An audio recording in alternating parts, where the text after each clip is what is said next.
नमस्कार विद्यार्थी मित्रांनो, सामान्य विज्ञान इयत्ता 8वी या विषयामध्ये तुम्हा सर्वांचं स्वागत आहे.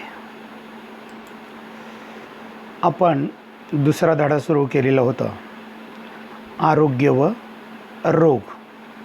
पाठीमागच्या तासाला आपण काही रोगांची माहिती अभ्यासलेली होती.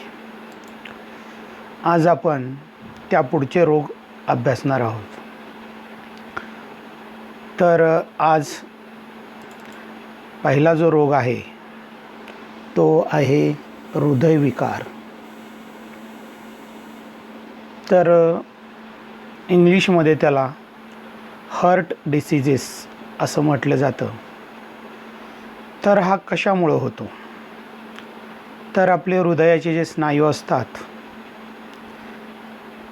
त्या स्नायूंना रक्ताचा व पर्यायाने ऑक्सिजन व पोषक द्रव्याचा पुरवठा अपुरा पडल्यास हृदयाची कार्यक्षमता कमी होते. तर हृदयविकार जे आहेत ते सर्वसाधारणपणे कशामुळे होतात? तर आपले जे काय हृदय आहे किंवा हृदयाचे जे स्नायू आहेत त्यांना ऑक्सिजन आणि पोषक द्रव्याचा जर पुरवठा अपुरा झाला तर हृदयाची कार्यक्षमता कमी होते. म्हणजे हृदय जे नॉर्मल काम करतं आहे, सर्वसाधारणपणे काम करतं आहे, तेवढं ते काम करत नाही. तेवढं ते काम का करत नाही? तर हृदयाला पोषक द्रव्याचा आणि ऑक्सिजनचा अपुरा पुरवठा होतो आणि त्यामुळं हृदय तेवढ्या क्षमतेने काम करत नाही. म्हणजे त्याची कार्यक्षमता काय होते? कमी होते. आणि याचा परिणाम काय होतो? तर हृदयास जास्त कार्य करावे लागते. म्हणजे कमी मिळते ना. लक्षात ठेवा, कधीही काही कमी मिळत असेल तर कार्य करण्याची क्षमता त्याची काय होते? वाढते. जास्त कार्य करावं लागतं आणि याचा परिणाम असा होतो की हृदयावरती ताण येतो आणि हृदयावर ताण आल्याने हृदयाचा झटका, हृदयविकाराचा झटका येऊ शकतो. आणि जर हृदयविकाराचा झटका आला तर त्वरित डॉक्टरांचा सल्ला व औषधोपचार अत्यावश्यक आहे. तर विद्यार्थी मित्रांनो, हृदयविकार आज आपण अभ्यासतोय. तर याच्यामध्ये हृदयाची कार्यक्षमता कमी होते, त्यामुळं त्याला जास्त कार्य करावं लागतं आणि याचा परिणाम म्हणून हृदयावरती ताण येतो आणि हृदयावर ताण आल्यास हृदयविकाराचा झटका येतो. आणि हृदयविकाराचा जर झटका आला तर त्वरित डॉक्टरांचा सल्ला आणि औषधोपचार त्याच्यावरती आवश्यक असतो. तर हृदयविकार कशामुळे होतो? तर हृदयाला पुरवठा कमी होतो. कशाचा? तर ऑक्सिजन आणि पोषक द्रव्याचा. आणि पुरवठा कमी होत असेल तर हृदय काय करतं? जास्त काम करतं आणि जास्त काम केल्यानं काय होतं? हृदयावरती ताण येतो आणि हृदयावर ताण आल्यावर काय होतं? हृदयविकाराचा झटका येतो. आता हृदयविकाराची जी काही लक्षणं आहेत ती सर्वसाधारणपणे अशी आहेत पहा, की छातीत असह्य वेदना होणं. म्हणजे छातीमध्ये वेदना होतात, परंतु कशा? असह्य वेदना होतात. आणि छातीत वेदना होत असल्यामुळं हात आखडणं, हात दुखणं, त्यानंतर खांदे दुखणं, मान दुखणं, घाम येणं, अस्वस्थता, कंप जाणवणं. तर ही सर्वसाधारणपणे काय आहेत? हृदयविकाराची लक्षणं आहेत. म्हणजे पहिलं लक्षण काय? छातीमध्ये असह्य वेदना. छातीमध्ये जर असह्य वेदना होत असतील तर त्याच्यामुळं हात आखडणं, हात दुखणं, खांदे दुखणं, मान दुखणं, घाम येणं, अस्वस्थता, कंप जाणवणं, ही सर्वसाधारणपणे हृदयविकाराची लक्षणं आहेत. आता हा जो हृदयविकार आहे हा हृदयविकार का होतो? त्याची कारणं काय आहेत? तर याच्यामध्ये पहिलं जे कारण आहे ते आहे धूम्रपान करणं. त्यानंतर दुसरं कारण जे आहे ते आहे मद्यपान करणं. त्यानंतर मधुमेह, म्हणजे एखाद्या व्यक्तीला जर मधुमेह हा विकार असेल तर त्या व्यक्तीला हृदयविकाराचा धोका संभवतो. त्यानंतर उच्च रक्तदाब, त्यानंतर लठ्ठपणा, त्यानंतर शारीरिक श्रम व व्यायामाचा अभाव असणं. म्हणजे एखाद्या व्यक्तीला जर शारीरिक श्रम नसेल किंवा तो काय व्यायाम करत नसेल तर त्यामुळं देखील हृदयविकार होऊ शकतो. सतत बैठे काम करणं म्हणजे सतत बसून काम करणं. त्यानंतर अनुवंशिकता म्हणजे आपल्या घराण्यामध्ये जर पूर्वी कुणाला आपल्या वडिलांना, आजोबांना किंवा आईला, आईच्या वडिलांना, आईच्या आईला असे जर हृदयविकार झालेला असेल तर आपल्याला हृदयविकार होण्याची शक्यता असते. त्यानंतर तणाव, एखादी व्यक्ती जर सतत तणावग्रस्त असेल तर त्याचा परिणाम हृदयविकार होण्यात होतो. त्यानंतर रागीटपणा आणि चिंता, म्हणजे एखाद्या व्यक्तीचा जर स्वभाव रागीटपणाचा असेल किंवा एखादी व्यक्ती जर सतत कोणत्या ना कोणत्या गोष्टीची चिंता करत असेल तर त्या व्यक्तीला देखील हृदयविकार होण्याची शक्यता असते. तर हृदयविकाराची ही कारणं आहेत पहा: धूम्रपान करणं, मद्यपान करणं, एखाद्या व्यक्तीला मधुमेह असणं, उच्च रक्तदाब म्हणजे हाय ब्लड प्रेशर असणं, लठ्ठपणा, शारीरिक श्रम, व्यायामाचा अभाव, सतत बैठे काम करणे, अनुवंशिकता, तणाव, रागीटपणा आणि चिंता ही सर्व हृदयविकाराची कारणे आहेत.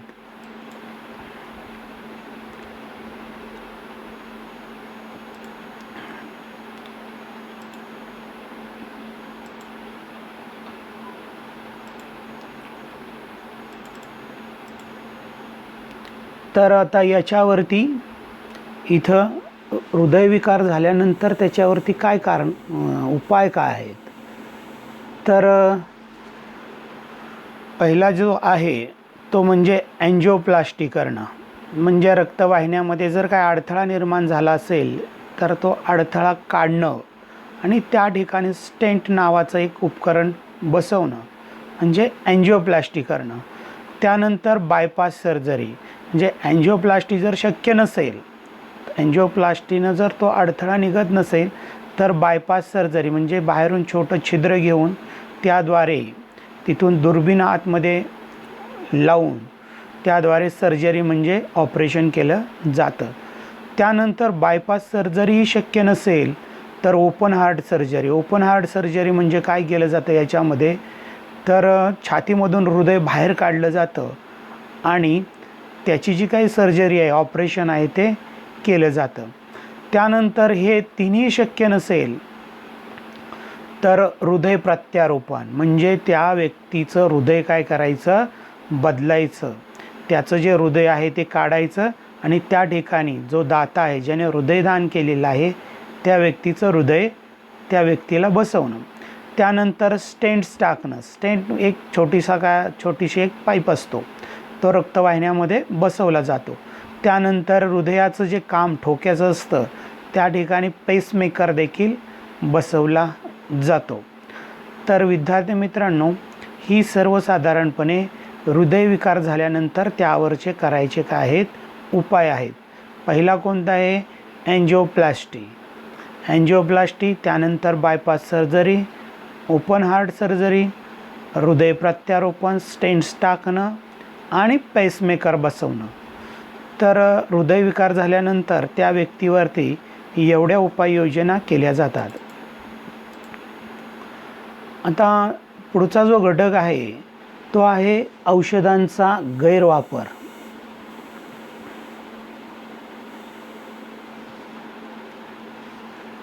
तर विद्यार्थी मित्रांनो, कधीकधी डॉक्टरच्या सल्ल्याशिवाय परस्पर काही व्यक्ती औषधं घेतात पहा. आता तुम्ही जरी घेत असाल तर त्याच्या अतिवापराने आपल्या शरीरावर वाईट परिणाम घडून येतात. म्हणजे कधीकधी आपण काय करतो तर डॉक्टरांचा सल्ला न घेता आपल्याला जर एखादा काय आजार झाला असेल किंवा व्याधी झाली असेल तर आपण काय करतो, मेडिकल स्टोअरमध्ये जाऊन औषध घेऊन येतो. पण याचा जास्त प्रमाणात अथवा वारंवार जर वापर केला वेदनाशामक औषधांचा वेदनाशामक म्हणजे वेदना शमवणारं औषध, त्याला इंग्लिशमध्ये पेन किलर्स असं म्हटलं जातं. तर याचा परिणाम कशावरती होतो? आपली जी चेतासंस्था आहे त्या चेतासंस्थेवरती वारंवार अथवा जास्त प्रमाणात ही वेदनाशामक औषधे घेतल्याने चेतासंस्थेवरती परिणाम होतो. त्यानंतर उत्सर्जन संस्था म्हणजे आपल्या शरीरामध्ये तयार होणारे जे काही टाकाऊ पदार्थ आहेत ते टाकाऊ पदार्थ बाहेर टाकण्यासाठी आपल्या शरीरामध्ये एक संस्था कार्यरत असते, तिला उत्सर्जन संस्था म्हणतात. त्या उत्सर्जन संस्थेवरती देखील या वेदनाशामक औषधांचा विपरीत परिणाम होतो.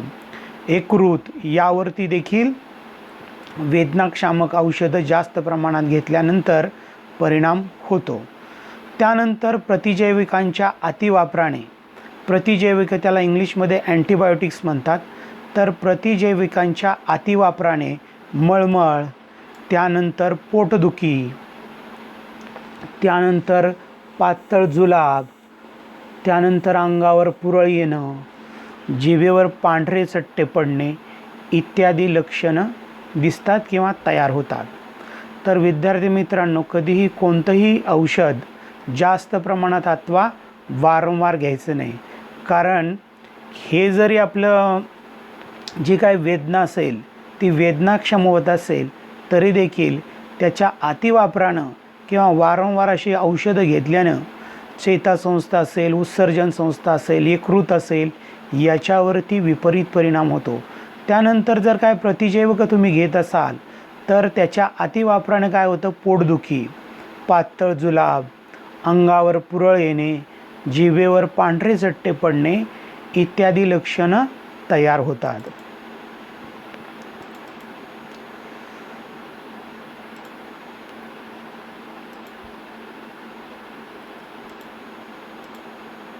आता त्यापुढचा घटक आहे पहा, जेनेरिक औषधं.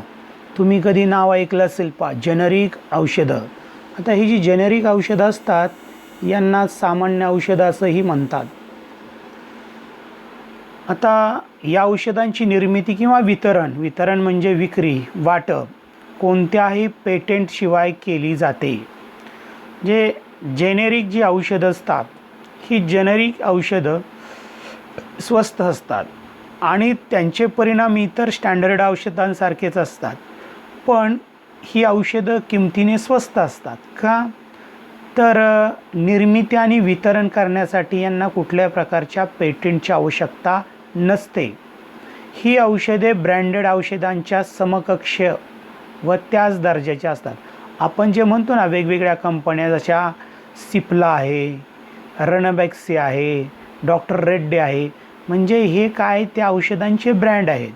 पण जी जेनेरिक औषधं असतात त्या जेनेरिक औषधांचे जे काही परिणाम असतात किंवा त्यांचा जो काही दर्जा असतो तो या ब्रँडेड औषधांच्या समकक्ष व त्याच दर्जाचा असतो.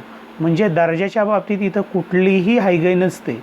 म्हणजे जी ब्रँडेड औषधांचे परिणाम असतात किंवा ते जे रिझल्ट देतात तेच रिझल्ट ही जेनेरिक औषधेसुद्धा देतात, पण याची निर्मिती किंवा वितरण कोणत्याही पेटंटशिवाय केली जाते आणि त्यामुळं काय होतं, ही औषधं किमतीने अतिशय स्वस्त असतात.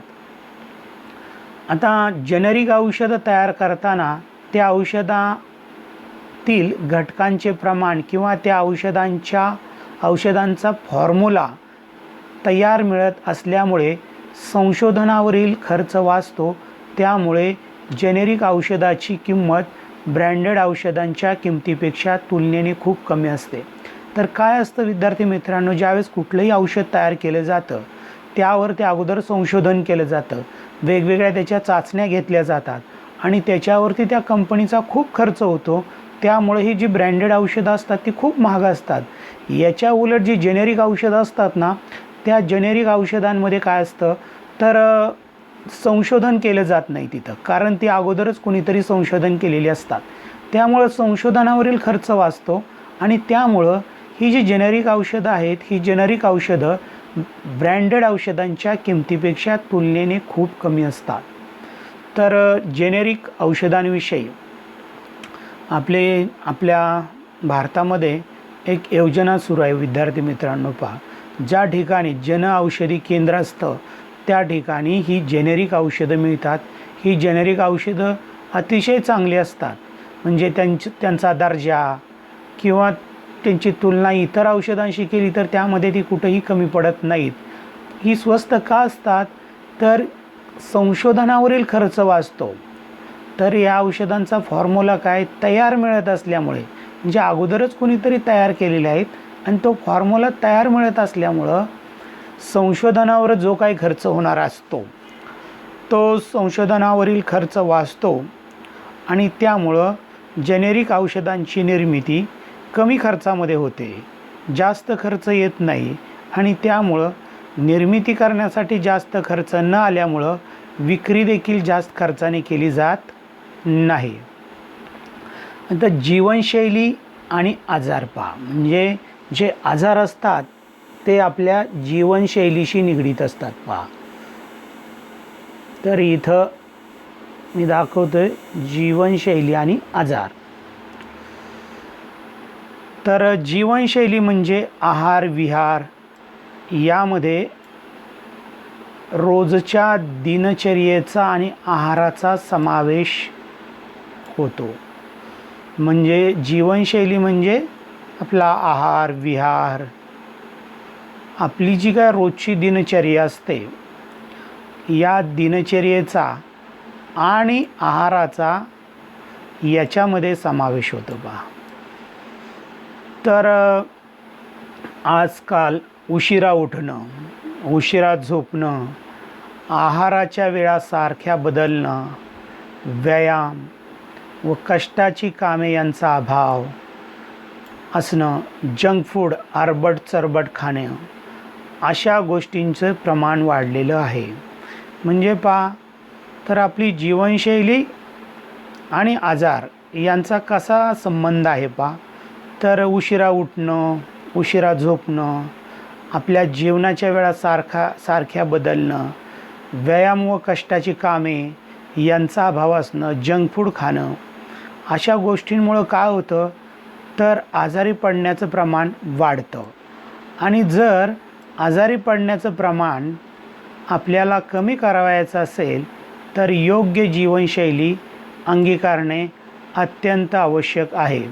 आता यामध्ये योग्य झोप, योग्य आहार, या व्यतिरिक्त योगासने, प्राणायाम आणि व्यायाम करणं आवश्यक आहे.